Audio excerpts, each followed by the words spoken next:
we should be live. Welcome to the Lovecraft eZine podcast. If you are watching live, do me a favor, type real quick in the side chat and let me know that you can see us and hear us. Derek Austin Johnson is my guest. Hey, man. How do you do? I'm doing okay. How about you? I have health problems, but you just had a huge health scare.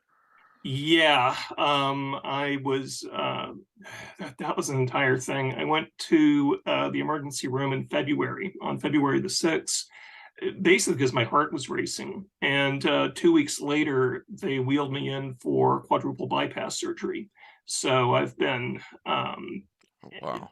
recuperating with that, and my cardiologist said that I was due for a massive heart attack in March. All right, So, hang on a second. Not seeing anything they're saying. This is so frustrating. Um, Alan, you sure about that? Because I see yeah. All right, that's my tech guy. I'm gonna mute my okay. mic for a second.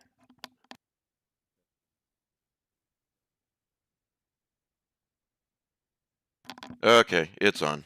I think Alan might have been. We're good. Okay. Yeah. All right. Sorry about my frustration, folks. We recently went back live, and I've been working the bugs out, and we couldn't do a show on Saturday, so I didn't want to repeat, especially for Derek, who took the day off to be with me. So anyway, that's my tech guy over there. You guys can't see him. Thank you, Logan. He just waved to the world. So I think we're good, buddy. Yes, Oreo's in her bed. My That's fantastic. they How did is Oreo doing, by the they way? didn't hear that. I mean, they don't need to hear that. Yeah. Oreo's in her bed with the heating pad Do you hear that, Derek? I think I missed it, He said unfortunately. Oreo's in her cat bed over here with the heating pad on. So yes, she is on the heating pad with it on low. Don't let my cats hear that because they'll start demanding yurts or something like that. So, Thanks, little buddy. Yeah, we're good. Yeah, actually, Derek, Danielle showed me something she found online where this is just a regular heating pad that I use, but I guess there are actually cat heating pads now, where yeah. when they do my friend Bridget calls it making biscuits, when they're Yes. all happy and they do that claw thing, um, it starts the heating pad. It Okay. activates the heating pad for the cat. Okay. So I, I you like know, that is so cool and so spoiled at the same time.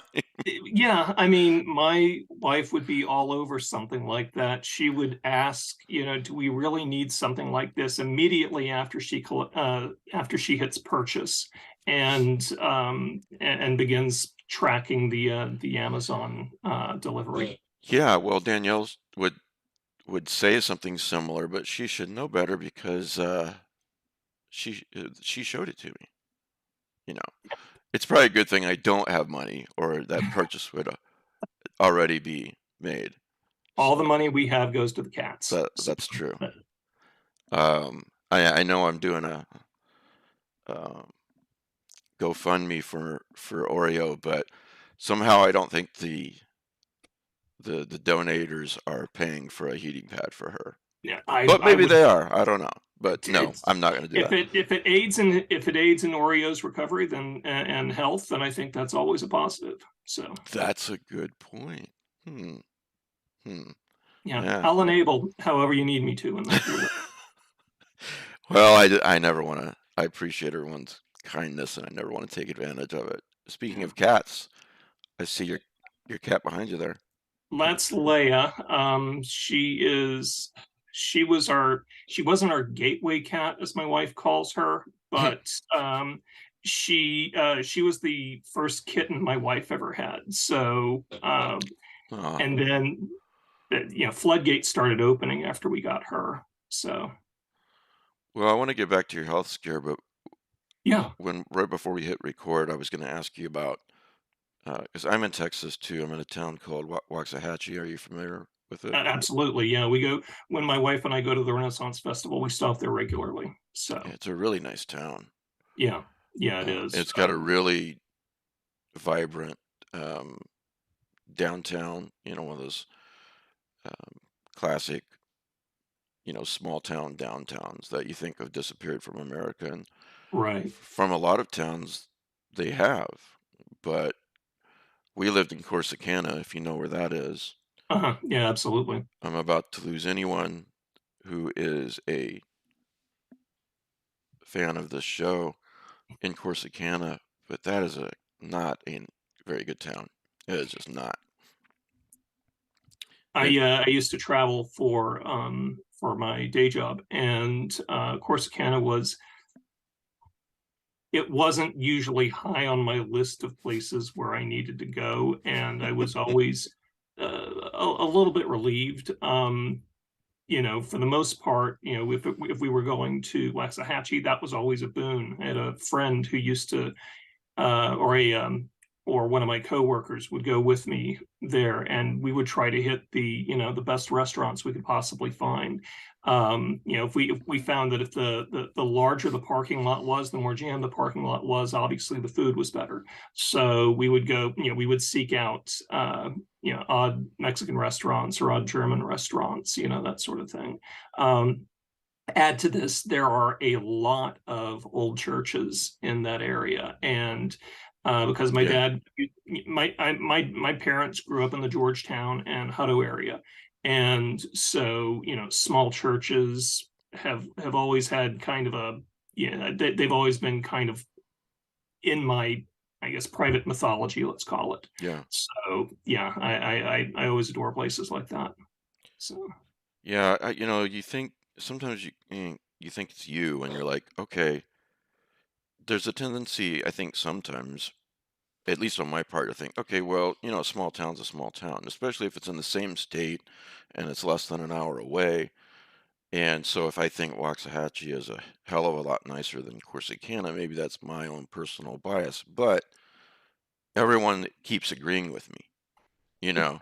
Waxahachie is just so nice. I mean, that's not why people tuned in for yeah. a, but yeah, I'm in Waxahachie. We're really loving it. But you're north of Austin, you were saying? Yeah, my wife and I are in the Georgetown area, Hmm. and we this is literally the last place we thought I would wind up. Because I Ditto. had family here, and I always wanted to think of myself, when I was a kid and in my 20s and 30s. I wanted to be sort of a citizen of the world. That's, I liked that idea. So having something that where I had deep family roots seemed really anathema to the image I wanted to portray. Guam, in my mind, made more sense. Um, and then my wife and I started dating, and I found out, just the deep roots that we had. Um, especially when we found out that my wife's aunt and my aunt both went to high school together. We found out that my wife's uh, home, which is her grandparents' old home, is catty corner to the home where my mom grew up. Um, there and then the coincidences just became even more striking because even though all of our family comes from this area, she and I were both born in Massachusetts. So Rod Serling started coming out and Yeah, narrating the possibilities in those regards. that's So that's funny because I grew up in Iowa, but yeah, I was born in Fort Worth, actually a suburb of Fort Worth called eZine, yeah, um, small town on the northwest side. And when we were 6, moved to Iowa. I very much did not like the reason we moved to Iowa, but as far as the place, Des Moines, I really came to really love it. yeah, There's 4 seasons up there, which you don't get down here, and many other things that I love about it. I yeah. don't like the heat, for example. Love the fall, but that said, we were living in Iowa. I got sick, and so Danielle came up with a plan that we would move in with her sister for a few months and get back on our feet. Mhm. And that happened to be in Kaufman, Texas. Yeah, So it's the same, it's basically the Metroplex. So I'm living in the same area that I grew up in. right, So right. yeah, Yeah, rod serling, as you say. yeah, well, no, I grew up in Houston. We moved there when I think I was about 6 or 7 years old. Um, Houston was a really weird place in the 70s and 80s. When we moved there, I was excited because we were going to see Space City, and being a huge Star Trek fan, I was looking forward to, being that close to NASA, within driving distance of NASA. And then we get into the city limits, and everything, I was seeing dirt roads in the suburbs where we were moving. There were abandoned farmhouses right outside of our apartment building. Tons of grassland everywhere. I also didn't realize how close we were going to be to Sugarland, which is full of a lot of, well, uh, different fields. Right. So yeah, it's funny because even though I have a lot of farming roots in my family, and I thought, well, this means that I'm not going to have that anymore, but it seemed like I never left, basically. So I want to get into your writing, and Yeah, you've been on Facebook. You've been writing. I think it's your top 15 horror books and movies. Was yeah, it yeah. 15 or was it 10? I think it was It, 15. it was 15. Yeah. Yeah, yeah, Um, but you know, it's really easy as a human for us all, as humans, for us all to forget just how mortal we are. yeah, I think no one quite believes that they're actually going to die up until right at the point where it could happen. yeah, Many of us at any point, or if we've been through an experience like that, then we tend to remember it. yeah. Um, but so you had a health scare recently. I did. What Yeah. happened? Well, I'll go over it basically. Uh, I In December I had gone to my doctor for a routine checkup, and she was always concerned about my cholesterol, and said, let's get your CT scan taken care of. I want to see your calcium score, just because you may have a killer inside your heart and inside your chest and not even know it. I said, okay, yeah, that's fine. And Logan, I made the appointment for will you bring me a February, Coke? right after I'm my sorry to bother you. right Thanks. after my doctor's visit. I started having chest pains, and it usually would occur when I would exert myself, but it was Yeah. uncomfortable enough where I would sit down and go, okay, that's troubling, but we'll see what we need to do. And February 6th, I had a racing heart rate, so I went to the ER. Everything looked normal, but the ER doctor said, "Why don't you call a cardiologist just to confirm everything is okay?" So I said, "Yeah, that's fine." Let me I interject also, real quick here that it's so easy, especially I think for men, not to generalize, but to not take chest pains seriously. Oh, it could be heartburn. yeah, And it could be. sure, Could be this, it could be that. I could just be winded today. yeah, And it doesn't help that not I won't get on a soapbox, but it doesn't help that we don't have nationwide health insurance. And even if you're lucky enough to have great health insurance, it's usually $700, or excuse me, several $100s out of yes, pocket to go to the ER. yeah, So, no one should have to make a decision like, okay, I could be, this could be the precursor to a heart attack, but do I go to the ER or not? Because yeah, I can't afford it. That's stressful. I mean, that's beyond frustrating. Oh, absolutely. Yeah. And, add to this, the men in my family have a history of heart disease, basically their heart's turning to mush. So Ugh. even though I believe me, I could get on my soapbox and start screaming about health systems right now. I'm gonna refrain, and I can do that for another time. But anyway, yeah, it was a thing. But so anyway, we went to, so I got out of the emergency room. I actually had my CT scan that next day. I'm sorry, not that next day, but that afternoon. So went in for my CT scan practically after I got out of the emergency room and then went home. My doctor calls me the next day, says she wants to see me based on my score, which is never a good sign. Yeah. And I said, okay, Because they're not like, "Yeah, I need to see you right away," and you get there, "Yeah, I just want to tell you everything's great," you know? yeah, yeah. The second they say we need to talk about this, oh boy, all right, Right, fine. right. And so I at least said, okay, that's fine. We made an appointment for that next week. I went to I called a cardiologist and made an appointment for that same week. And the day before I was supposed to go in for my doctor's appointment, I got the results of my CT score, and they were stratospheric to say the least. Mm, So I went to my to scary, man. oh yeah, and that was bad enough. But then I went to my cardiologist, to the cardiologist appointment. He saw that score and said, "Yeah, that's high. Let's do an angiogram to see what we need to do." I saw my doctor after that so that she was on board with everything. Went in for my angiogram on the 21st, I believe, 21st or 22nd. And there was so much blockage that they decided to do a quadruple bypass the next day. So 2 weeks after my emergency room scare, I was having quadruple bypass surgery to Wow. basically, take care of everything that was inside.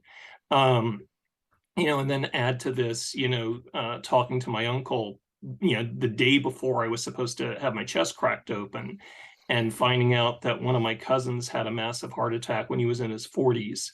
And then hearing all of the other horror stories that surrounded my family and that sort of thing made me realize that I dodged a pretty huge bullet and got everything as just in time. Yeah. Literally going to the emergency room saved my life, and it fast tracked everything. So Yeah, so everyone, if you even think it might be, the thing about hospitals are they can't refuse to see you in an ER because you haven't paid your bill from last time.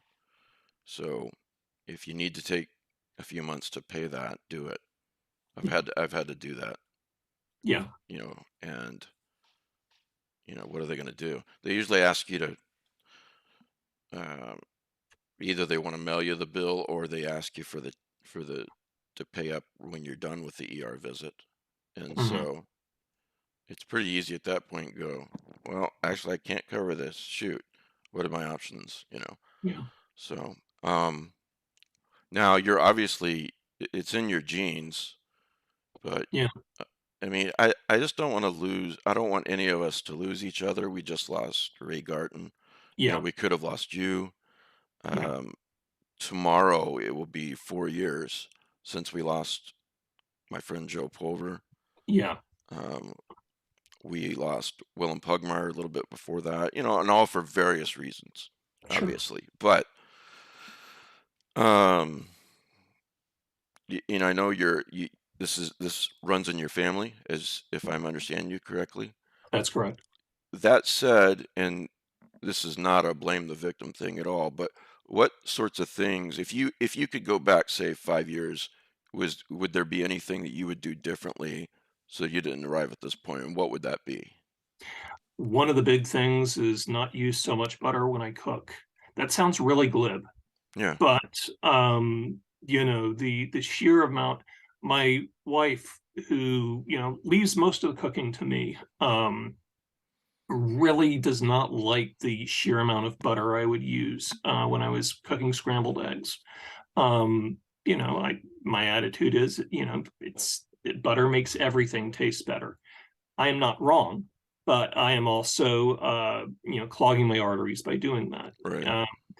I would really monitor the amount of red meat that I'm eating. That's another real issue for me. So those two things right there requiring major life changes. Just the amount of fried and fast food that That's a big one too you for know, everybody.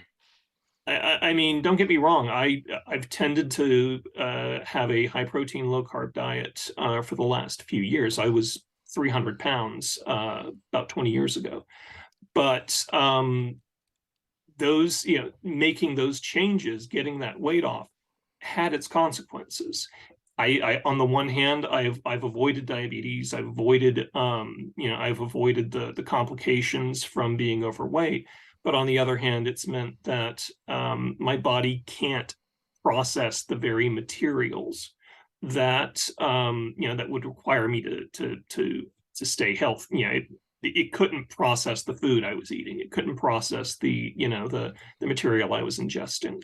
Yeah. Um, Diet and exercise. I'm not fond of exercise at all. I had a friend who once said the Been only way you muted. will Thank ever you see very, me very much. running is if clowns with knives are chasing me and there is alcohol at the finish line.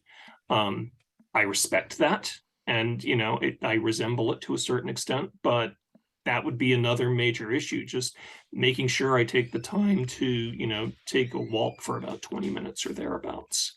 Um, As I drink a Coke. well, and I was going to say I haven't had a soft drink in a couple of months, and that's probably the thing I miss the least these days. Just because I could power drink a case of Coke Zero inside of an hour. It's I've actually disgusting. cut way down on it. Yeah. I was up till 5 in the morning, 6 in the morning.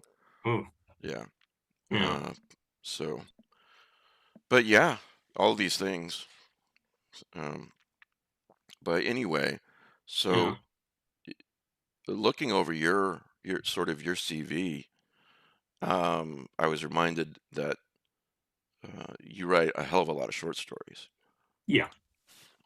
Yeah. And yeah, go ahead.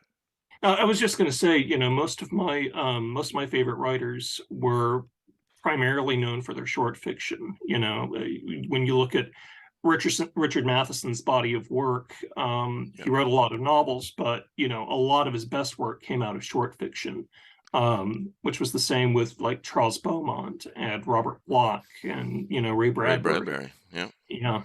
Who was basically kind of the nodal point.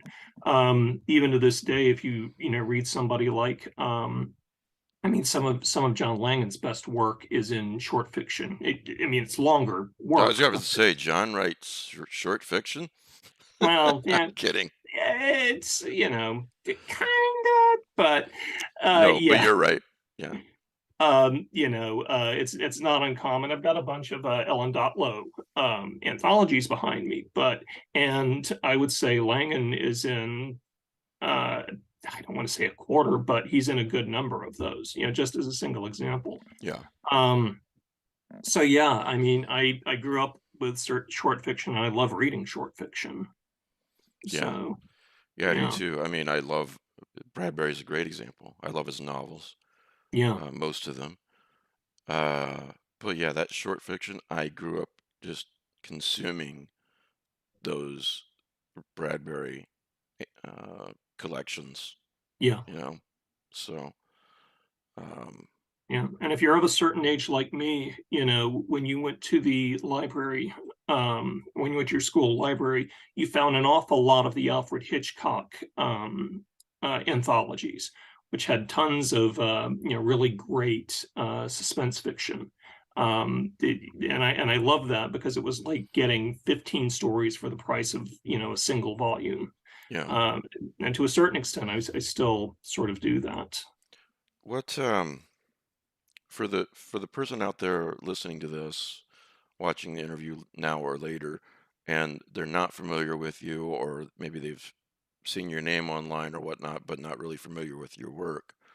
Or let's just say you're at a party, whatever, and someone comes up to you and says, "Oh, you're a writer. What sort of fiction that you write?" And assuming that they're really curious and not just, what would your Yeah. response be? Yeah, it's a really hard question to answer. Yeah, Because on the one hand, if I'm known for my fiction at all, it's predominantly horror fiction, which has been, what I've concentrated on for the last 5 years.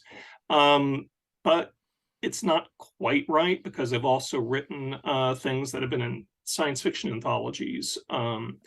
I've written So it is long out of print, and they will stay that way. I wrote erotic romances in 2011 and 2012. Um, what I tell people is basically I write kind of Twilight Zone sort of fiction. I think that's the yeah, easiest way to do that. Um, weird, you know, weird yeah, fiction, or weird genre. fiction. Yeah, If I can, depending on the crowd, I may say, well, I basically write literary fiction with a very specific genre bent. I use the tools of, and by that time they'll be so bored with what I'm actually saying that they'll move on to the next party goer. But that's not inaccurate. I love the tools of genre, and I'll always have. Um, but I think my aims tend to be, along the lines of somebody like, say, Joyce Carol Oates, who has no compunction about, putting on a StokerCon badge and walking around or something like that. And it's in part because even though I love pulp, my go-to when I was a kid was Omni magazine. I used to devour every issue that would come out, and be amazed at the prose that I was reading, be amazed at the ideas that I was finding, and amazed at the diversity of fiction. This was not only the first place where I discovered, writers like William Gibson and Harlan Ellison, but this was also where I discovered Clive Barker. It was where I discovered right. George R. R. Martin. Both You, you get both of those, and yeah, in a publication like that. Um, yeah, just to real quickly chat about something you said just now. I think yeah, that was a big deal for me growing up with science fiction, especially yeah, science fiction short stories, were the ideas. It was the ideas that yeah, I came across, yeah, and I was blown away by them. They yeah, really stretched my imagination. And yeah, they still do. yeah. And And and it's Go yeah, ahead. I'm sorry. I was just going to say you're in good company to bring up Bradbury again. If someone were to ask Bradbury, well, he might say something different, but if someone were to ask me or you, what kind of fiction did this Bradbury guy wrote? Never heard of him. uh, well, did he write horror? Did he write fantasy? Did he write science fiction? Did he write nostalgic short stories and novels? Yes, he wrote all that. You can't you can't peg him under any one type of, you know, Yeah. fiction. So, And if that person is also a big crime fan, you can point them in the direction of A Graveyard for Lunatics yeah, or one of his noir novels. we were just Or talking about that the way it starts. Mhm. Um, something about the place, um, the town had much in it to recommend itself to people who like to be sad. That's Yes, how it starts. Anyway, I reread that not too long ago, and it's a dizzying book. Really, we don't think of Bradbury's later stories and later work, but there's poetry in that one that is, absolutely remarkable. Um, yeah, he was a prose poet, and a lot of people who like Bradbury a lot will say, "Well, but I didn't care for A Graveyard for Lunatics." Well, here's what I think is the issue with that. and of course everything's subjective, and they have every right not to like the book. Mhm. But I think it's sort of like if you take a drink of something, let's say you're expecting Coke, yeah, you're absolutely sure you're about to have a swallow of Coke, and instead it's iced tea. Yeah. You're disappointed, you Yeah. know? And so, going into reading that book, you're familiar with Ray Bradbury and you're expecting more of the same. Yeah. It's a great book, but it's not a science fiction, horror, anything like that. It's not a book on the paranormal, anything. It's a noir crime book. Yeah. So, Yeah. With elements of nostalgia as well. yes. It's, He you know, never gets away from that, and I love that.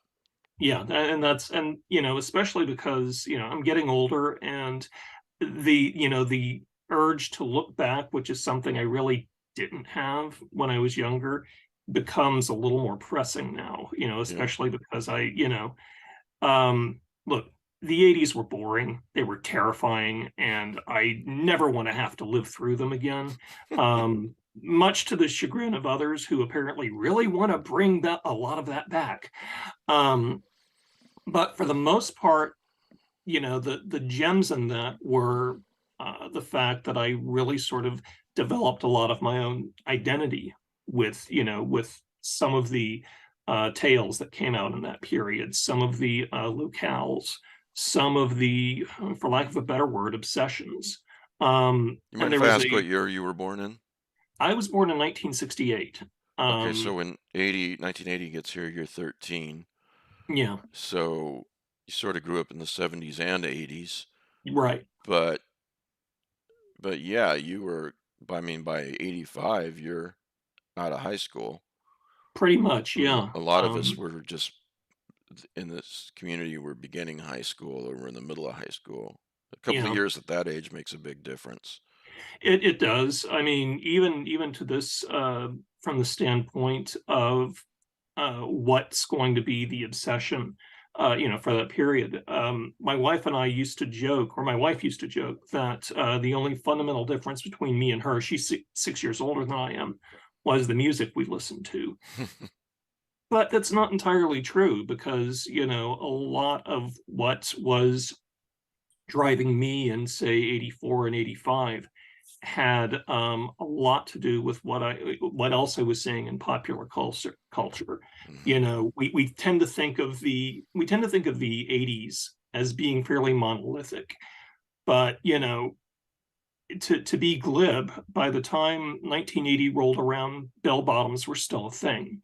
By 1989, nobody would be caught dead in them. Yeah, my Um, friend Kelly Young says that, paraphrasing you, Kelly, but has said something to me a couple times like the 70s actually lasted for the first couple of years of the 80s or yeah, so, you know. Yeah, and I'd actually go along with that. And Yeah. what we think of the 80s really stopped at about 87 or 88, you know.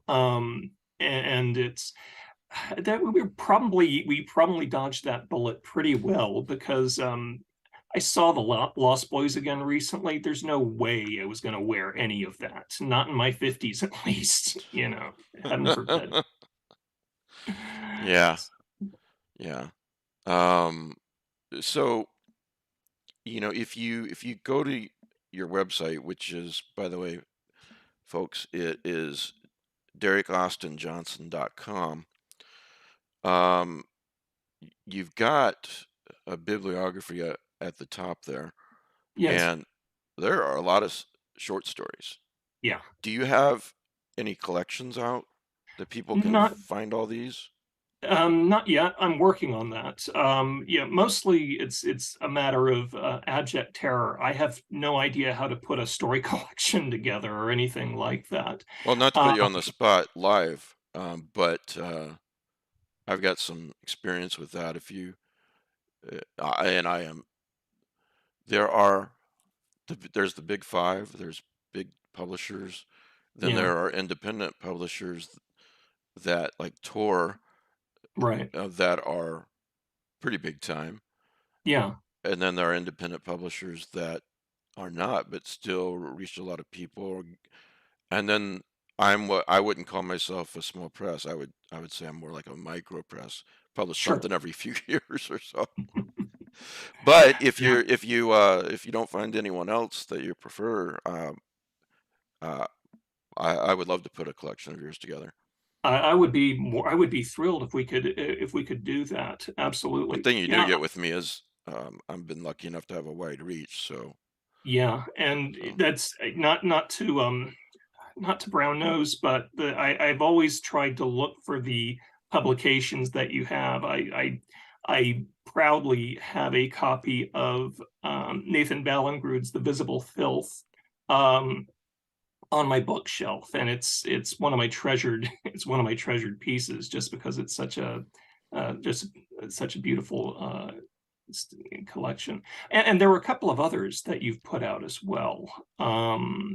Yeah, I can't remember for the life of me. Autumn Cthulhu.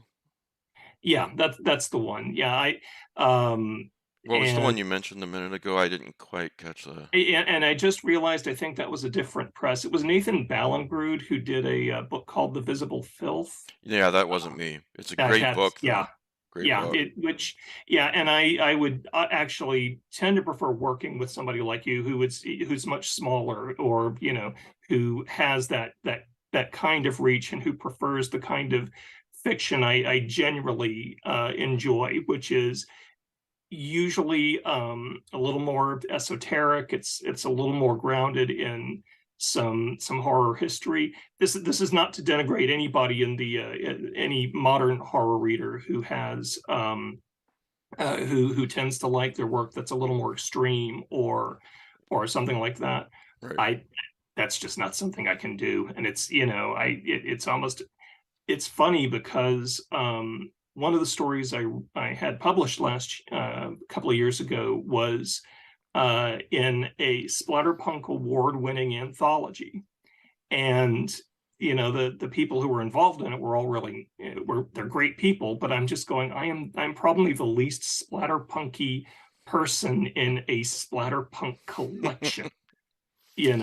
So you mentioned Joe Pulver. I always liked Yeah. his fiction, and I love the work of somebody like Matthew Bartlett, Sure. who does a lot of the sorts of things that I enjoy. So yeah. And the Lovecraft eZine started as it was two things right away. Um, One was it was an online cosmic horror slash weird fiction Yeah. magazine, and then the second thing was it was a community. So it was kind of these two things right away, and then I started uh, publishing some books, starting with the Sea of Ash. Yes. That was my that was actually my inspiration to get into publishing books and not just the magazine. Right. And I still have all that free fiction, by the way. Anyone watching now or later, go to the Lovecraft eZine website and click on, I think I've got it labeled these days as free Lovecraftian fiction at the top, and um, yeah, free Lovecraftian fiction. And I guess my point is this and then I really got into the podcast, and I so enjoyed doing it Yeah. as I slowly write on the side. Yeah. But I really enjoy it, and I thought, okay, am I really still a publisher?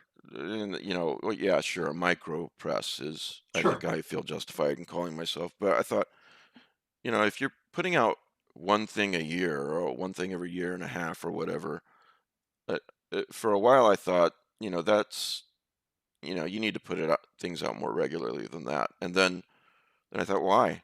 Just publish something when the right project comes along that grabs you and that you really would love to have a hand in, even if you never made a dime off of it. Yeah. Which is, one. That's why I meant bringing all this up is how it Yeah. pertains to you. And yeah, so that's what I'm going to do. I'm focusing Yeah. on the podcast, but I'm still publishing every once in a while. Uh, People are telling me that they want an Autumn Cthulhu too, so I'll probably hit you up for a story for that. Yeah. Please, by all means, I'd be happy. And yeah, Yeah. So yeah, Eh, just whenever I'm, Sure. I've got a list in Obsidian, my note taking app, of anthology ideas. Hmm. Um, let's see, where did I put it? Yeah, here it is. Uh, yeah, and got several ideas in there already, and yeah, I'll hit you up for each one of those.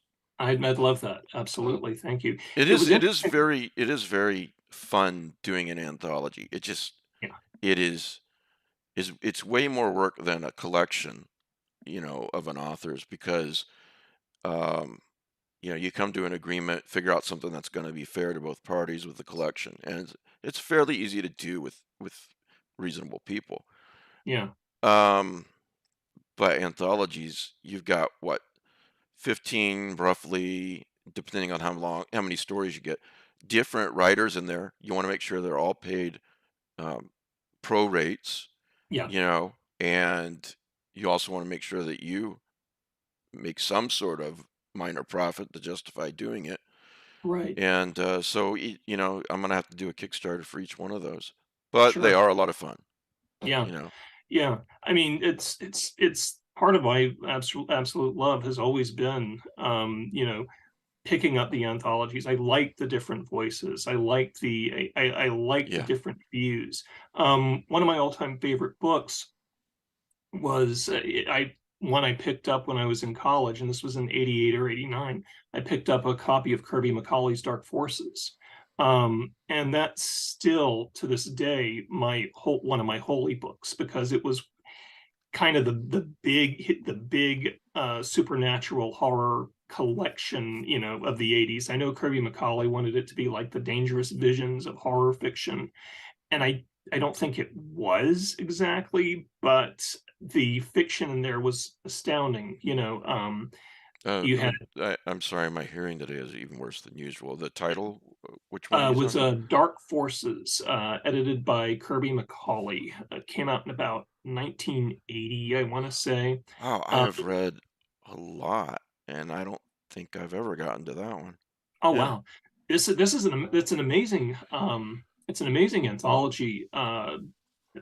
Shoot me an email with your address. I'll try to get. I know I have an extra paperback copy Oh, of that. I can get that to you. that's really Absolutely. nice of you, man. Yeah, absolutely. Here's a good one.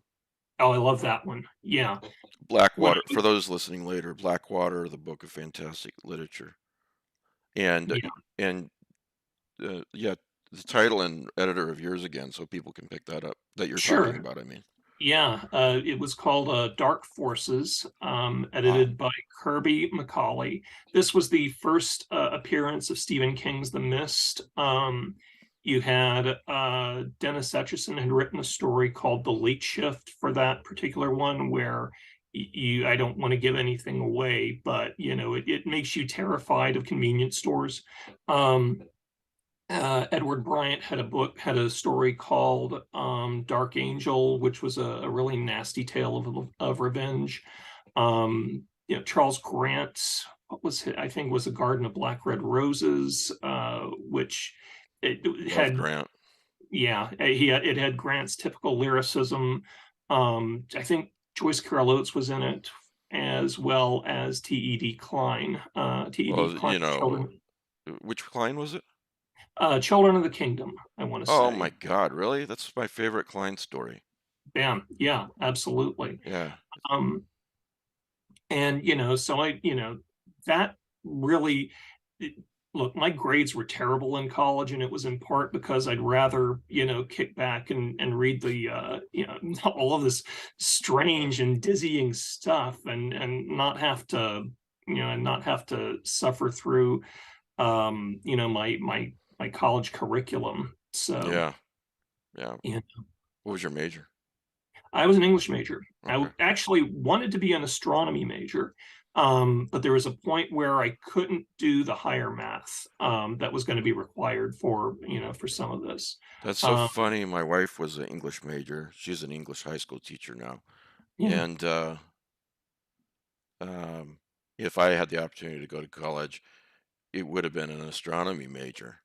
yeah, I love astronomy, yeah, cosmology, it has astronomy can make you feel very, very small while making you feel very much a part of the universe, if that makes sense. No, It's that it's not completely. it's not a bad small. Talking about growing up in the 70s and 80s, the poles of my brain were such that as a kid, I was obsessed with a television show called In Search of. This was for those who don't know this one, it was a 30-minute show that focused on paranormal ideas, paranormal explorations. Um, Covered everything from witchcraft, dowsing, UFOs on occasion. It was narrated by Leonard Nimoy, Hmm. and which that was my end. Star Trek, Spock is doing all of this, and the result was that right up until I was about 10 or 11, I would tune into this and find it really incredible. And then about that time, I started watching Cosmos, narrated by I Carl knew you were Sagan. going to mention Sagan. Yeah, and it was just so fascinating to suddenly feel like all of the stuff that was in Search of felt really small compared to just the galactic vistas that Sagan was providing. He was very Um, good at making people understand that, you know, if you don't believe in the supernatural, and I I don't believe in anything that there isn't evidence for, though I love yeah, reading about it, obviously. yeah, Um, I think people can sometimes think, oh, well, if you're an atheist or you don't believe in supernatural, where's that sense of wonder, and imagination?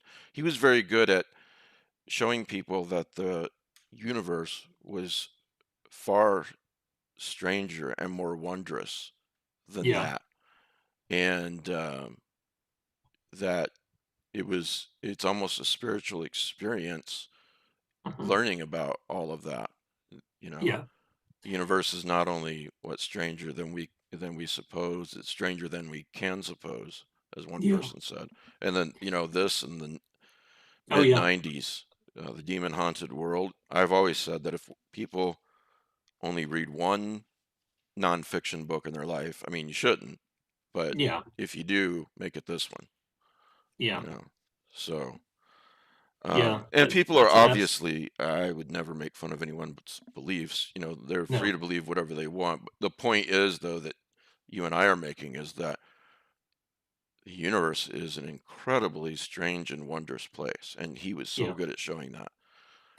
So and at that point, you discovered Sagan and you went in a different direction. absolutely, and it coincided also with the fact that um, how do I say this without being? I don't want to. I never want to sound callous, but after a while, you also, if you are interested in that kind of esoteric view, you do get a sense of fatigue. The 70s were just rife with crazy ideas. Oh, yeah. And suddenly here's this guy who's very calmly and measuredly saying, look, the universe can actually be understandable, you know um and it doesn't have it can be terrifying, but when you understand it, it can be wonderful. um there's a this is kind of a tangent, but That's fine. it's there's a movie called Spring, which was directed by Justin Benson and Aaron Moorhead. Yeah, one of the early And movies. yeah, it's really a remarkable piece. It's a lot like I told a writer at a science fiction convention not too long ago that it was like if Lucius Shepard had been in a really good mood and decided to write about it, this expatriate. And it's, for those who don't know the movie, it's about a guy who, after a really bitter family issue, runs off to Italy, meets this woman, falls completely in love with her, despite the fact that she has certain conditions under which they can meet. And he becomes more concerned about what exactly she is hiding. It's not the full And moon, folks. yeah, and suddenly he sees exactly what's happening, and he asks, after she has turned back into this person, he asks, what exactly are you? She explains it, and then she takes a beat and says, "Are you afraid of me?" And he says, "Yeah, but explain it to me." And the second he does that, you realize you're not watching a horror movie at all, because you're actually trying to see this guy navigate um, this new information. And I feel like that's very much a kind of Sagan thing. Suddenly we have this new data. How do we live with that data? Mhm. Which is how I try to live with a lot of things in the first place. Yeah.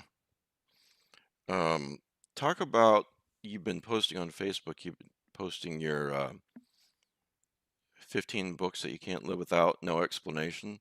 Can you Right. talk about a few of those? Because one of the big things with this podcast, I don't know how often you watch or are able to watch, but uh, Regularly, yeah. oh, well, thank you. But as you know, one of the big things with this podcast is book recommendations. It's one of the Absolutely. big complaints, faux complaints that I get. We keep adding to people's TBR. So with that in mind, damn it, let's add to people's TBR as recommended by Derek Can I Austin add to Johnson. people's PPR? Yeah, Yeah. Well, if it's okay, I'd like to just sort of not talk about the obvious ones. yeah, I'm sure most people have, if they haven't read, then at least they've heard of the Books of Blood, right, right. which were absolutely seminal. Um, Things that I read, usually the big things came out in the 80s, 90s, and to a certain extent in the aughts. And I was thinking specifically of I've mentioned Dennis Etchison, who was a fantastic short story writer. Um, and I think the book I chose was his first novel, Dark Side, which involves a family that has some really disquieting experience. Their daughter seems to be involved with something they don't understand, and especially now it's about how do you become a parent in trying and really difficult times. But it's also filled with this remarkable prose. Etchison was really kind of a master of he was like Raymond Carver in that he tried to remove any unnecessary words. Um, and as a consequence, that becomes a real a real piece of import to me. It becomes something I actually look for. Um, on the other hand, I also look at somebody like Lucius Shepard. I remember, was it The Jaguar Hunter or The Ends of the Earth?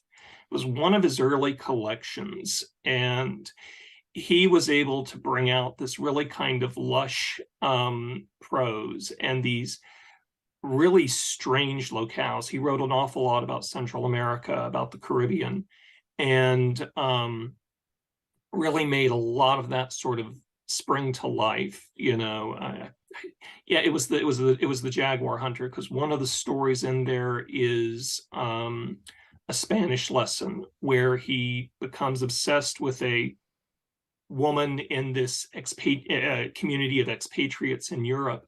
And she and her brother are hiding this very specific secret. And I won't divulge any more than that. Um, One of them is going to be K.W. Jeter, who he wrote science fiction in the 70s and 80s and then made a move into horror fiction. And I think the book I chose was The Nightman. Um, Jeter's an interesting guy because he was a protege of Philip K. Dick's, who's again one of my big influences. And so you have these things where you have these things that seem to have reality breaking down on. There we go, bam. guys, if you need your brain to melt on something, Yeah, there you at the Exegesis of Philip K. Dick. Yeah, yeah, it's one thick volume. and you know, I'm only beginning to get about halfway through it. So Wow, I'm beginning to get about 20% through it. yeah, it's a bug crusher of a book, and not just and the ideas are even more weighty. So Yeah, the someone bought it. One of my wife bought it for me for Christmas several years ago, 2 years yeah, ago. And then maybe like a year later, I saw it for $1.99 on Amazon for the day, and I jumped on it because there's so much I want to highlight in that book, and Kindle books are searchable, and I yes, love having this beautiful yeah. print edition, but it's not searchable either. So Yeah, and your lap's gonna hurt if you're trying to read exactly. Yeah. it. Anyway, I didn't mean to interrupt what you were saying, Jeter. No, no, it's quite all right. You know, when I think of Philip Dick and I think of the sort of entourage, because you know, Tim Powers was a friend of his, Yeah. and Jim Blaylock was a friend of his, and Jeter was he was this very um, sort of straight-laced looking guy, and then you'd read these.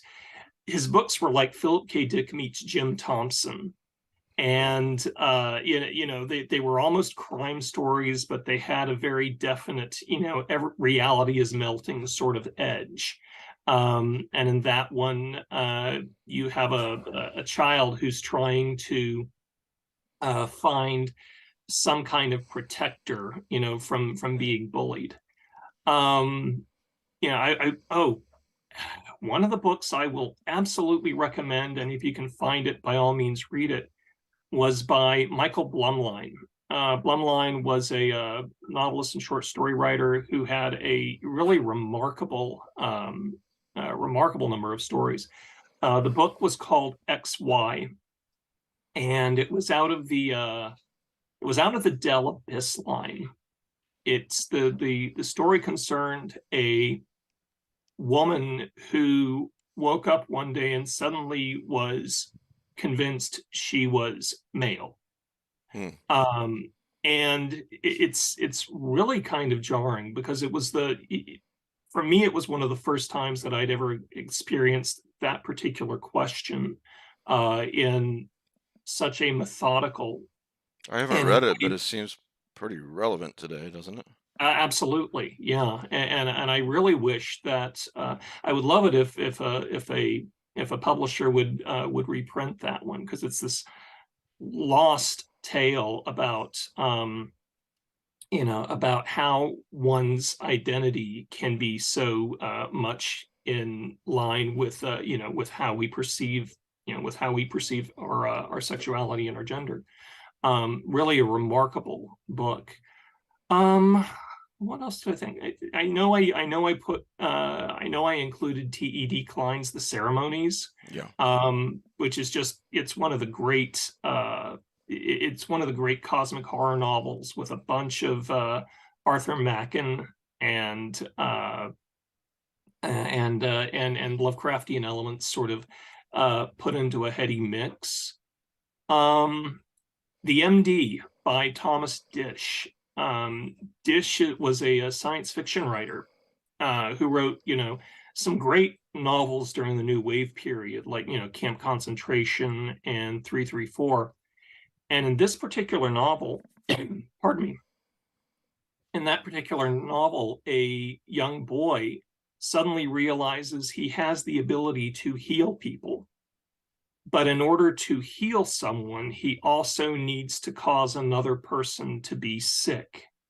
Hmm. And it deals with this, on the one hand, his ability to become a you know, a person who can gift the ability to make sure somebody doesn't have a particular disease, but has to have something equal or even more harsh uh, rested on somebody else. Um, it's it's a remarkable book. I don't know that the last part of it sticks its landing, but it's but if you can find a copy of that, by all means, give it a read.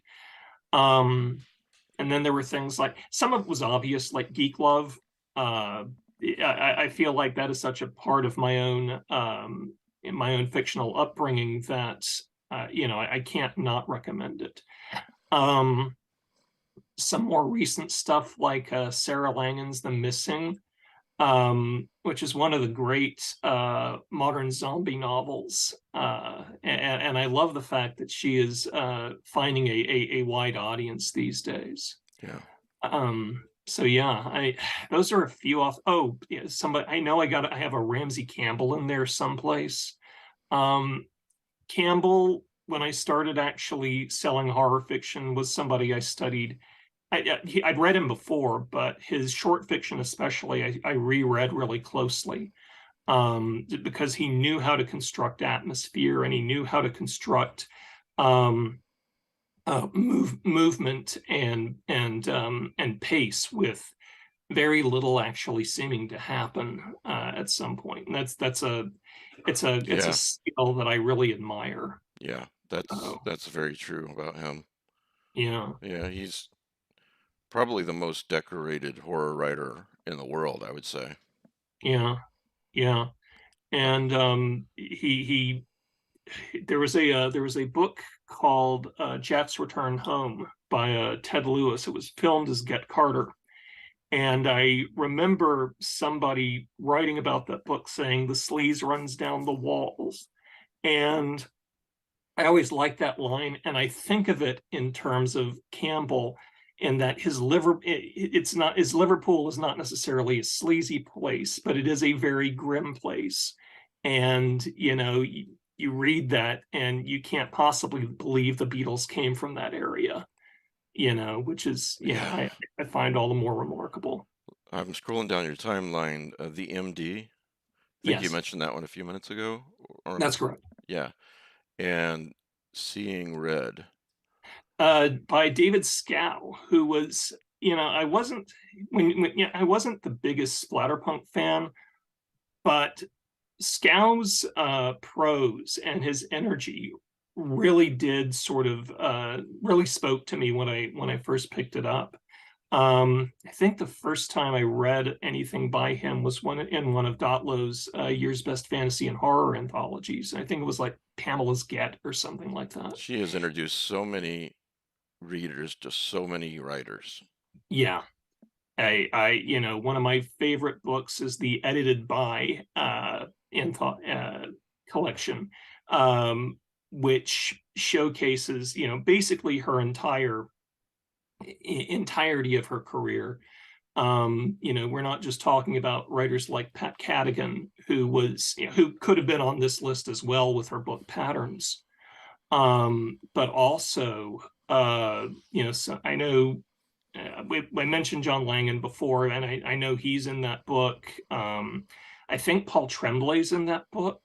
Uh, I haven't seen it yet, but probably. Yeah. yeah, I mean I really credit her with making me in the late '80s consider horror fiction as a kind of viable thing where it's not just Stephen King stuff, and it's not just you know it's not just the sort of stuff you find in the paper in the grocery store spinner racks. So she helped sort of broaden my taste in a lot of that material. You have a book on there, and I've already got it on Kindle Unlimited because it's on Kindle Unlimited. Yeah, Native Fear by C.F. Page, and I've never heard of this book before. yeah, I don't think I've heard of the writer, and this this book just looks phenomenal. Native Fear is a blistering and evocative examination of a man's darkness. Um, Another blurb. Page manages to weave together strong undercurrents of cosmic horror, cult yeah, situations, splashes of sci-fi, and even some slasher flavors. There are creatures, mysteries, and creepy characters aplenty. Original and engaging, with nuanced characters that aren't caricatures. Um, I don't know. I might start reading this one this afternoon. It just looks Yeah, great. I really love that book. And Native Fear. Native Fear by C.F. Page. Full disclosure, I know the author because he published one of my stories in his anthology Interior Skies, which is a cosmic horror anthology. Yeah, but there are plenty of authors that you know that aren't on your list of 15. Yeah, yeah, absolutely. And you know, I that book is just flabbergasting. It is a in a way it's kind of a kitchen sink sort of novel, and he really pulls out a lot of the stops that I tend to admire. He tends to admire guys like Thomas Ligotti. There is that kind of bleakness to that particular novel. And I know he's working on another, and I think he has a story collection that he published late last year, beginning of this one, that covers a lot of the same material. It's very strange. It's uh, the prose is actually really quite lovely also. Well, if I Um, like this book as much as I think I'm going to like it, and it's as good as you're saying, which I'm sure it is, I'm yeah, going to have to maybe have you introduce us and get him on the show absolutely. No, if he's willing, I would be more than happy to. Thanks. Absolutely. He is an insightful, and this is where I'm going to show my age. He's an insightful guy, but I think I'm about 20 years older than he is. So I'm about 20 years older than everybody these days, apparently.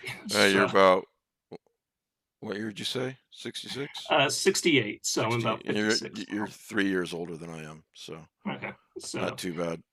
I'll take it absolutely. So Yeah, so Native Fear, folks, um, by C.F. Page, and it's on Kindle Unlimited. So yeah, if you're on that program.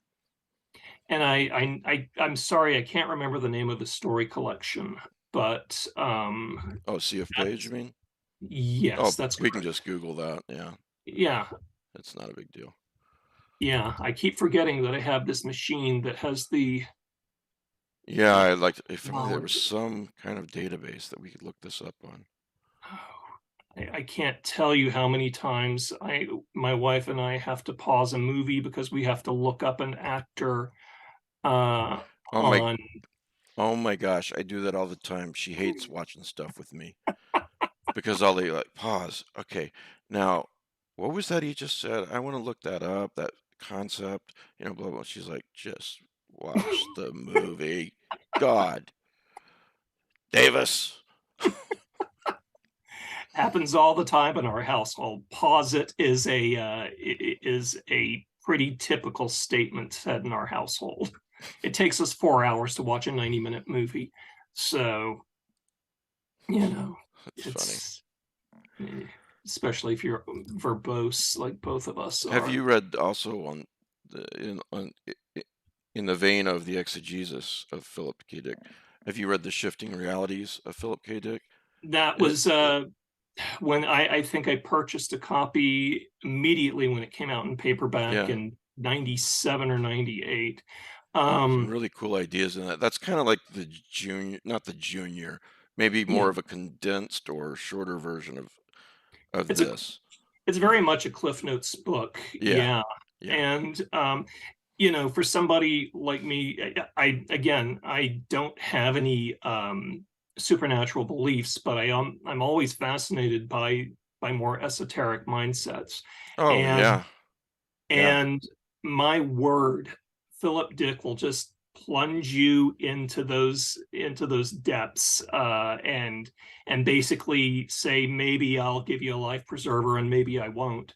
Um, you know, what was the We're looking friend up of CFP. Yeah, go ahead. I'm sorry.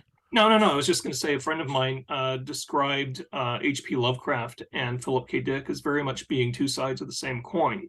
Because Lovecraft's basic attitude is, okay, this is you. You're a speck Hmm. in an endless universe that does. You're standing on a speck in an endless universe that doesn't care about you. And he'd do it in a very New England accent, which I'm not going to try. And then you have Philip Dick, very Southern California. Okay, right. So you're on this speck in an endless universe that doesn't care about you. Now, how do you know you're standing on the speck? How do you know, Yeah. and then you're down that rabbit hole.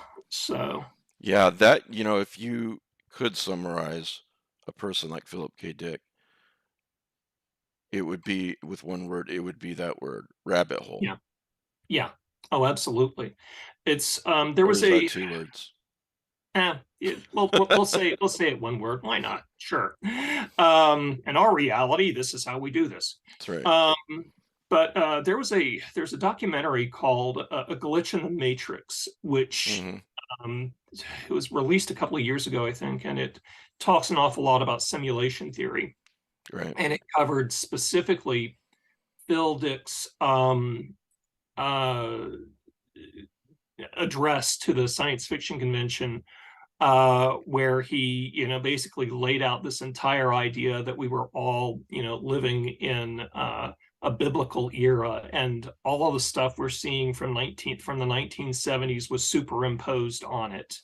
Um, Yeah, I'm trying to remember the title of that talk. It was something really, if yeah, it was. I want to say it was like, if you think our world is bad, you should see some of the others, or yeah, yeah, you yeah, know, yeah, and I have a friend who's seen that, and he's going, yeah, you can tell his either he's gone completely crazy or he's the sanest person in the room.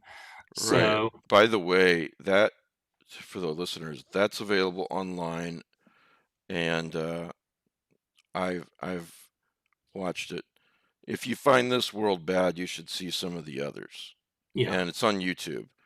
It's a talk he gave, and it's 41 minutes long from September the 24th, 1977. So yeah, you it can is you can is go it back is to an 77 and listen to it. it's an absolute ride. And it's, in a way, it's kind of a distillation of the exegesis. Really kind of remarkable. There was I was at the first science fiction convention I ever attended.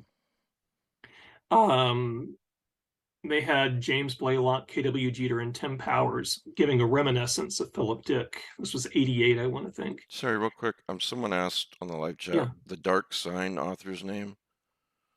The Dark Side. Oh, that was Dennis Etchison. Oh, the Dark Side. Yeah, Yes, yeah. Okay, that's why I was. Yeah, Dennis Etchison. right. That's why I was confused. Okay. Anyway, Absolutely. I'm Yeah. sorry. You were saying? No, no, no. This was just I remember first science fiction convention I ever attended was in 1988. I stumbled into two things that day that I was not prepared for. One was Ed Bryant reading a story called A Sad Last Love at the Diner of the Damned, which is one of his zombie stories. It was eye-opening, to say the least. And the other was it was a panel with Philip Dick, not Philip Dick, Tim Powers, Jim Blaylock, and K.W. Jeter, basically hosting a remembrance of Philip Dick at that time. And Dick had been dead for about 8 years at this point, and somebody stood up as they were taking questions. Somebody stood up and said, "So, do any of you have any theories about the break-in?" And I remember Jeter had the microphone, and he just shouted "No," and then passed it over to Tim Powers. um, they did not want to go down that one. Yeah, So that's funny. Yeah. So, to wrap up, for someone who hasn't read any of your work yet, and and I like to think that I do introduce a lot of people to writers that they haven't read before or perhaps knew about but haven't gotten to yet. Um, where should people start, and where can they find your work? Um, well, a couple of places. I was in an anthology called Generation X, edited by Rebecca Rowland. I have a story in that called Movie Call, which is it's a bit of 80s nostalgia surrounding video stores and videotapes. Oh, So love that. yeah, it's one of my favorite pieces. I wrote a story. We were talking about C.F. Page. His anthology Interior Skies is a series of cosmic horror stories and poems. I have a story in there that actually is probably, so I don't want to say, well, it's my most personal, but it was written almost immediately after my brother died, and so I was channeling a lot of that, Right. a lot of my feelings towards that. Um, and then Camp Slasher Lake Volume One has my story, The Faith, which is what my first novel is based on. My novel, The Faith, is it's a slasher-esque story that follows a woman who survived. She is the final girl who has tried to start a new life, but is still being tormented by a reporter who is trying to get the details of her story. She's being followed by a religious sect who wants to try to convert her. And it seems like she is also being followed by the very killer whom she killed at the, and caused her trauma. Yeah. So that's another piece as well. That's available electronically exclusively. Okay. So And somewhat soon, let's get a collection of yours out there. I would love that. Um, Absolutely. if you want to send me the stories that you think Sure. represent your best and Absolutely. that you'd like people to start with, um, and I'll peruse what's out there too and see what I think. But Okay. I'll lean heavily on what you would like to see in a collection, and Absolutely. we'll we'll find ourselves an artist, get a nice cover, and do all the other stuff that you have to do, all the tech stuff and non-tech stuff that you have to do when you put out a collection. So, Absolutely. No, but I'd be yeah, happy. I mean, I think it's important, and not to be morbid, but you you just went through a very scary uh, thing in which you could have died, Yeah, and it would be good to have a collection of yours out there absolutely. for, if that repeats itself anytime in the near future and it gets you. I Yeah, sincerely hope not, yeah, but yeah. then it would be much harder to get a collection of yours out there in the world. As long as we have a Ouija board, I think we're good. But sorry, did I say that out loud? Yeah. Sorry. Yeah. Um, yeah, so yeah, let's do that. Okay, fantastic. I'd love to. Shouldn't take, that's the sort of thing I don't have to do a Kickstarter for. I pay for the artist out of pocket Okay, and things like that. absolutely. You don't pay for any of that. I'm not one of those Right, publishers. right. Of course, I wouldn't think so. Yeah. So so yeah, I'm excited about it. Like I said, Absolutely. I guess the nice thing about podcasting for a living is that and it actually paying some of the bills along with Yeah, my wife's job is that I don't have to feel like I need to make money on yeah, a book that I publish, you know.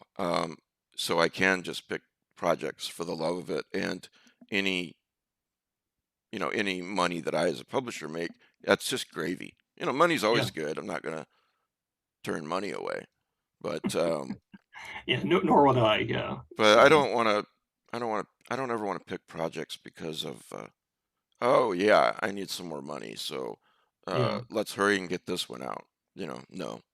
yeah, The other thing is, it's not just about you as the author.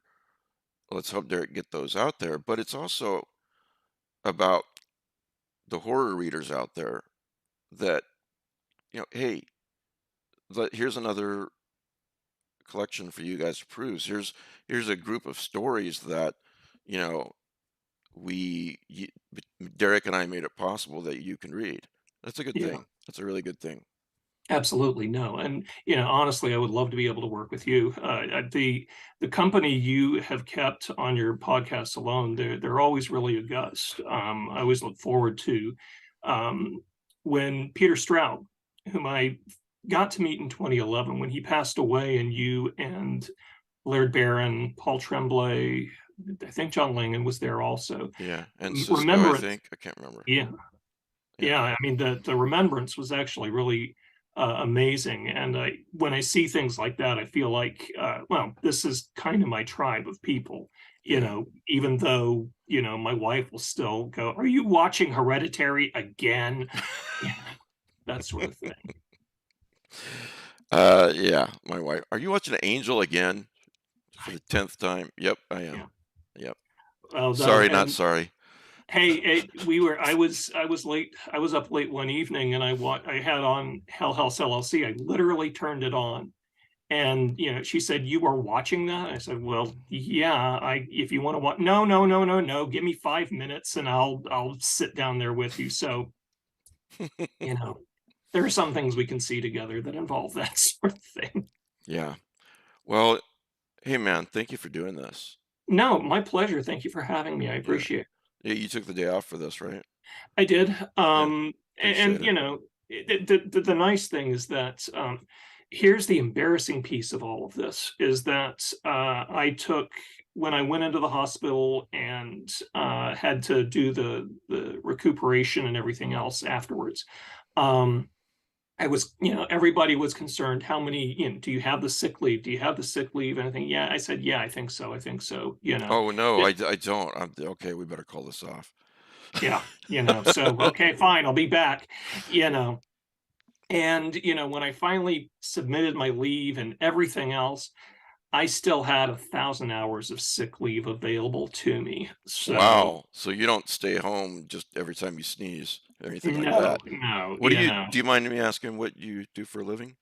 I am I write and edit policy and procedures for a state agency. Hmm. Um, it's basically state employment. I have about 27, 28 years with the state, and I'm able to retire, I think, in 2028.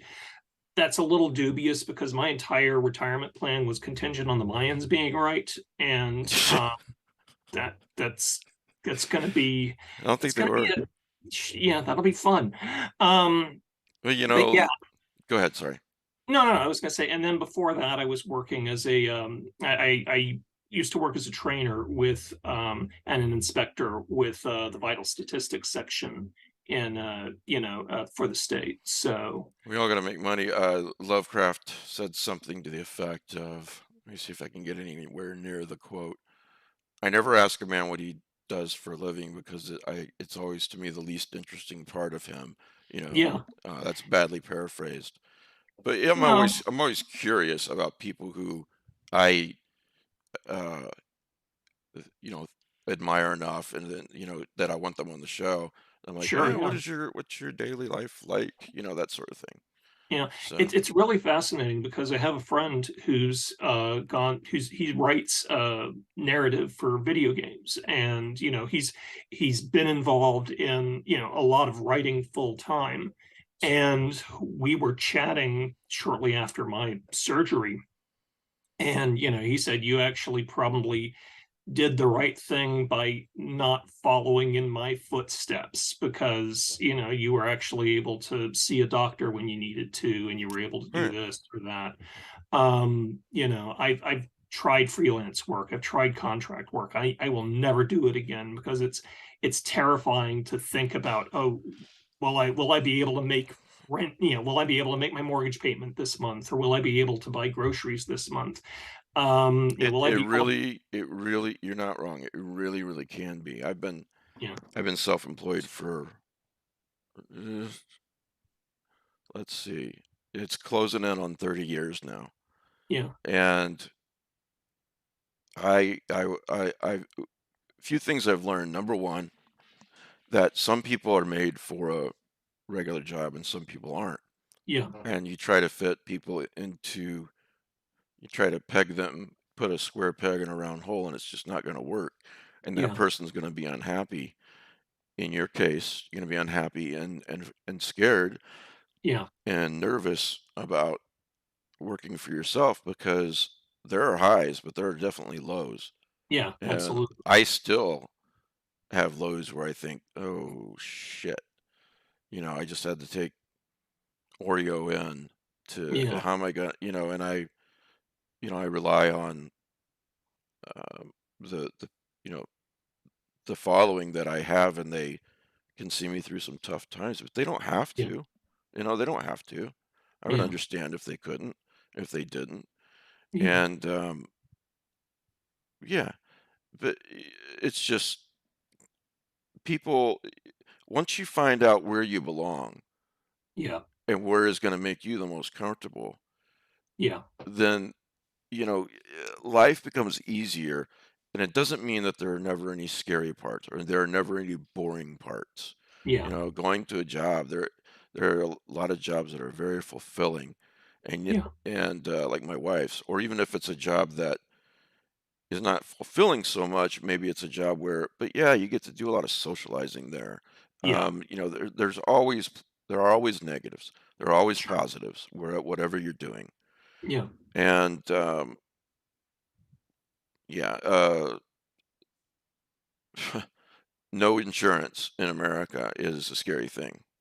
And Yeah. I'm lucky enough to be married to someone who uh, has a regular job, so I Yeah. can be on My her insurance. Yeah, trust me, my wife tells me time and again she just married me for my health insurance. So, I completely get that. You're like, And okay, fair. yep, bam, done. All right, that'll Well, work. if that's what it took to get you, my love, then I lucked out. There we are. So, not my winsome manner, but okay. Yeah, Uh, it's not my looks, it's not my money. oh, it never would have been my looks or money. Money is a nice thing. I ought to get some of that someday. I've heard, is it nice? I've heard it's nice. I, you know, I, a friend of mine does pretty well, and she says it spruces up her bank account. Well, okay, that's great. Yeah, Although I've always said, as long as I pay the bills, that's yeah, number one, and B, my wife's happy. yeah, That's actually that's number one. Number two, yeah, I pay the bills. And number three, if I personally have enough money left over to buy a book or a comic book, then I'm good. yeah. And Everything else is gravy. to It's be fair, nice, but I don't have to have it. no, that's the thing. My needs are actually pretty small. Books notwithstanding, and yeah, yes, my wife will acknowledge that I probably go a little bit overboard, but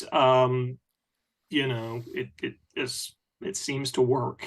Biggest issue we have is just the cats knocking down the piles that are over here. Or I lost one shelf because the cat decided it would make a great litter box. Oh, And geez, yeah, that's not good. it's a territorial thing, but all it meant was that I can't put books there. So, Yeah. and I'll manage elsewhere. So Well, Michael Schumann on the live chat says, "Great show, gentlemen." So thanks, Michael. thank you very Um, much, Michael. I appreciate it. and yeah, thanks, Derek. Really appreciate this. No, no, it was my pleasure. Thank you for having me. Yeah. So, Thanks for uh, taking the day off and doing this with me because um, I think a lot of my listeners will be very interested in your writing. And so just everybody, stay tuned. I would say roughly 6 months to a year, and we'll have a Derek Austin Johnson collection out. So, absolutely. so Thank you. yeah. All right. So everyone, thanks for watching and thanks for listening. And Thank you. we will see you. I will see you, or you will see me live on Thursday night with the new Late Night with Lovecraft eZine at 11 p.m. Eastern.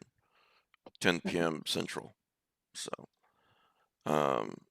we'll see you then. Thanks everybody for watching and listening, and the live folks and the people who are watching later, and especially the patrons. Thanks, guys. I really appreciate you. And thanks, Derek. Talk to everyone. See you soon. Thank you. Okay.